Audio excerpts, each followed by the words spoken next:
England are set to win the tug-of-war with New Zealand for Wasps bound forward Brad Shields. Sportsmail understands that Eddie Jones will be permitted to pick the flanker for his touring party to South Africa if he chooses, despite the Kiwis digging in their heels over his release. Steve Tew, the chief executive of New Zealand Rugby, NZR, believe that they have legal authority to block Shields from playing for England in June. But it is understood that argument will fall on deaf ears if the case makes its way to World Rugby, the sport's governing body, and Shields will be allowed to win England caps. Shields, 27, plays for the Hurricanes Super Rugby side from Wellington but qualifies for England via both of his parents, who were born here before relocating to the Southern Hemisphere as children. Jones is keen to select him for the three-test tour against the Springboks as he looks to find a back row that can win England the World Cup next year. Shields, best at blindside flanker, will join Wasps in August and exclusively expressed his desire to be picked in the Mail on Sunday in January, and is likely to be, especially with Courtney Lawes and Nathan Hughes out injured. But Tew spiced up the rivalry between England and New Zealand by saying,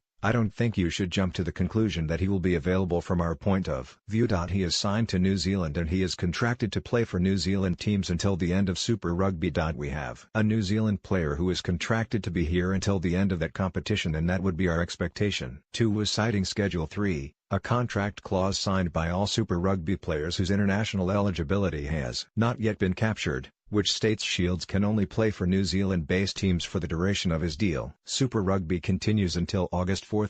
But World Rugby have their own regulation, Regulation 9, which is universal and supersedes all other league clauses. It states clubs must release their players for national service when selected and no contract deals can block that. The RFU would win any case against New Zealand on that basis. There are two windows where clubs must release players, in November and June.